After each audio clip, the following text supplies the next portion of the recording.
Assalamualaikum warahmatullahi wabarakatuh. Apa kabar pemirsa Selebis TV? Sedang rasanya saya Ade Febrian kembali menjumpai Anda dalam program obrolan Karibosi. Dan pada edisi kali ini kita akan membahas bagaimana sistem perekonomian yang ada di Indonesia khususnya di Kota Makassar dalam masa status pandemi virus COVID-19. Bersama dengan Bapak Bahtiar Madatuang selaku pengamat ekonom dan Ketua Sekolah Tinggi Ilmu Ekonomi Amkop Makassar, dan juga ada Bapak Herman Heiser selaku Ketua Hipmi Sulsel, dan juga ada Bapak Dr. Andes Latundang MM selaku Ketua DPP Apindo Sulsel. Pertama saya ke Bapak Bahtiar dulu. Bagaimana tanggapan Bapak mengenai sistem perekonomian yang ada di Kota Makassar khususnya, walaupun masa pandemi ini masih berlangsung, PSBB kemarin sudah sempat dilakukan di Makassar, dan pasca PSBB ini sudah ada beberapa kebijakan yang dikeluarkan oleh pemerintah. Namun kalau kita lihat sistem ekonomi yang ada di Kota Makassar ini belum ada peningkatan sama sekali. Bagaimana tanggapan Bapak Bahtiar selaku pengamat ekonom terkait fenomena ini? Silakan Pak. Secara keseluruhan dampak pandemi atau COVID-19 ini memang hampir menyentuh semua sektor kan. Karena ini kan musibah ini sangat luar biasa. Karena bukan hanya di Makassar atau Sulsel, hampir semua daerah di Indonesia, bahkan di dunia kan dampak dari COVID-19 ini secara ekonomi. Dampak ini, impact ini berbeda memang dari 1998. Kalau 1998 itu kemarin waktu kita terjadi krisis moneter atau krisis ekonomi, itu kan sektor UMKM dan koperasi itu kan tidak tersentuh. Makanya ketika terjadi kolaps di sektor-sektor yang lain, yang seperti manufaktur dan lain sebagainya yang sifatnya di atas UMKM itu, UMKM dengan koperasi itu nggak tersentuh waktu 1998. Nah sekarang di era pandemi ini hampir semua sektor yang tersentuh kan seperti itu. Apalagi kan dengan adanya kebijakan lockdown atau kebijakan PSBB kan. PSBB ini hampir semua aktivitas ekonomi tidak bisa berjalan kan untuk bagaimana menghentikan penyebaran virus. Nah dampak ini sangat luar biasa kan. Nah dampaknya yang paling menyentuh itu ya dampak dari terhentinya aktivitas ekonomi itu seperti PHK besar-besaran. Kan ini banyak sekali seperti buruh harian kena PHK, akses produktivitas ekonomi di sektor UMKM dan lain sebagainya juga sudah tidak produktif lagi karena akibat dari PSBB. Nah, ini berdampak secara kuantitatif di pertumbuhan ekonomi kita kan. Pertumbuhan ekonomi kita kan ini menurun 2-3% dibandingkan dengan ekonomi growth sebelumnya.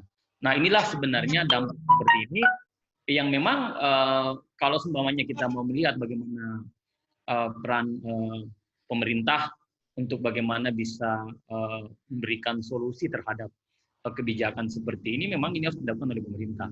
Hanya memang seperti kan sekarang ini kan pemerintah, apakah itu pemerintah pusat, pemerintah provinsi maupun pemerintah kota. Karena kita bicara Makassar kan mereka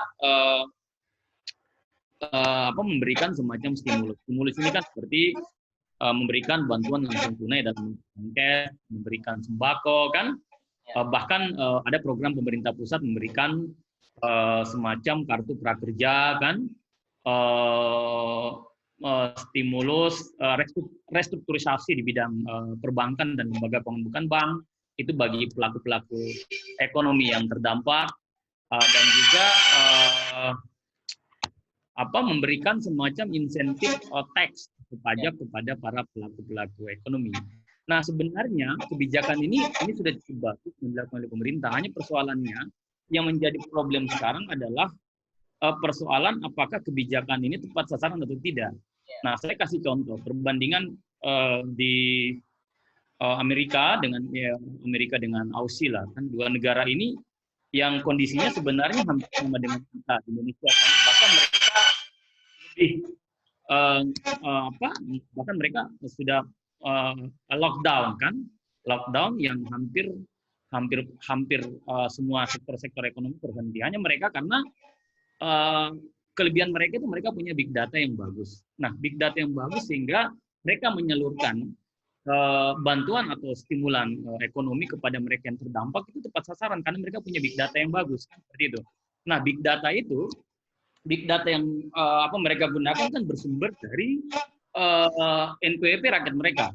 Nah, itu seperti itu. Nah, kalau kita kan yang apa yang menjadi debatable sekarang di Indonesia, khususnya di Makassar ini, apakah stimulus dari pemerintah itu tepat sasaran atau tidak kan? Nah, ini kan ini sebenarnya menurut saya yang sebenarnya harus dievaluasi oleh pemerintah. Makanya kan sebenarnya saya selalu bicarakan di forum-forum ekonomi, kita harus memperkuat big data. Nah, kalau semuanya big data kita bagus, sehingga distribusi stimulus ekonomi pemerintah atau bantuan pemerintah itu bisa merata dengan bagus. Nah, terkait dengan bagaimana untuk recovery ekonomi. Nah, recovery ekonomi, saya mendukung langkah kebijakan pemerintah soal new normal. Nah, dengan cara new normal, dengan tetap mengedepankan protokol kesehatan yang sesuai standar WHO, ini bisa mengembalikan produktivitas ekonomi kita.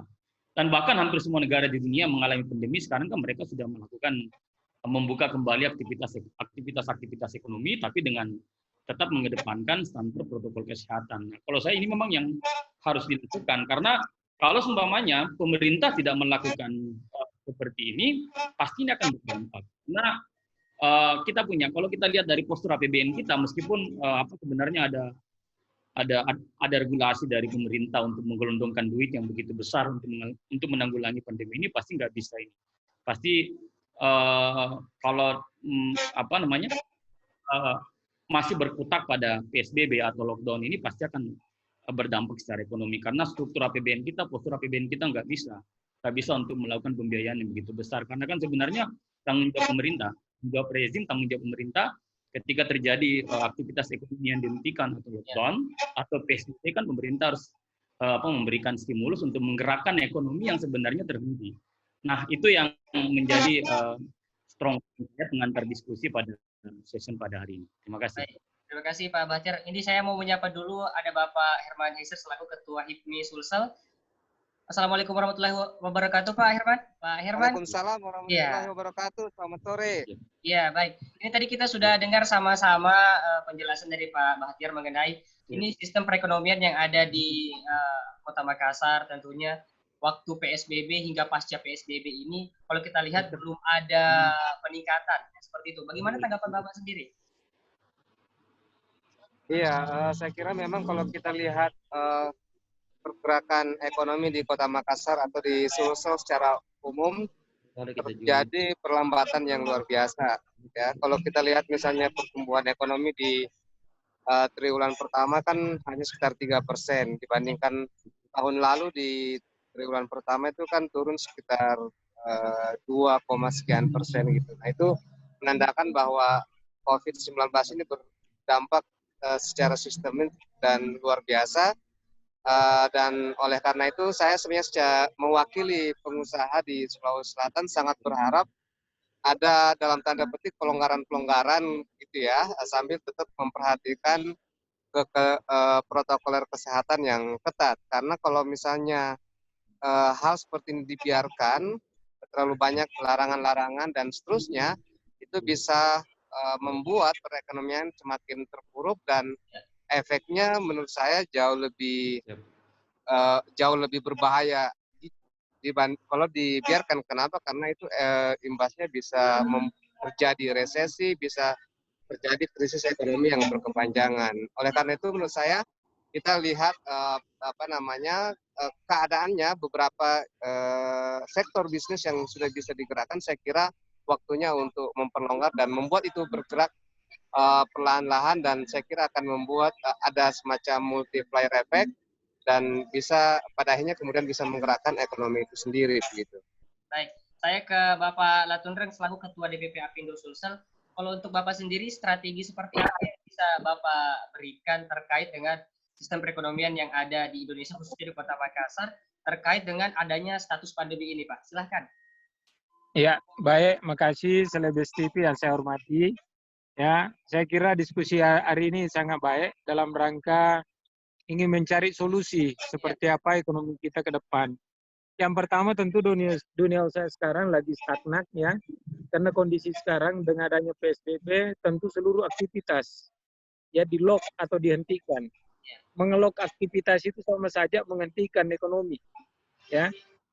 pada sisi lain tentu pemerintah harus melihat bahwa kalau berbicara ekonomi dengan pengaruh virus, tentu pemerintah akan memilih bagaimana mengamankan dulu masyarakatnya agar kondisi corona ini, COVID-19 betul-betul bisa dihentikan.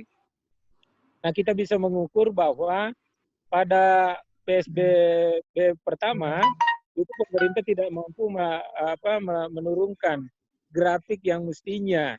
Kesempatan baik pertama itu hilang. Sehingga pemerintah memperpanjang pada PSBB kedua. Nah, perpanjangan PSBB kedua itu adalah satu langkah yang sangat berat bagi ekonomi karena 14 hari itu merupakan waktu yang sangat panjang bagi ekonomi itu untuk mengelok sehingga aktivitas ekonomi menjadi macet ya atau menjadi buntu. Tadi pengamat dari Pak Baktiar sudah memperlihatkan gejala-gejala yang sangat besar.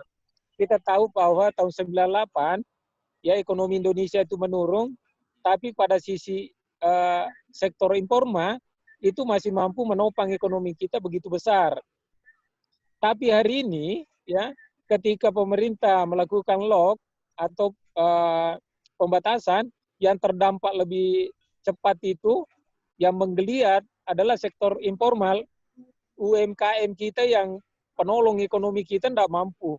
Dulunya dia mampu berselancar, menelusuri lorong, RT, RW, sekarang di lock. Nah ini yang membuat pemerintah kebingungan tentu karena ekonomi kita. Pendapatan negara kita termasuk fiskal itu sangat riskan sekali, itu sangat kecil, ya 10% pun tidak akan mencapai.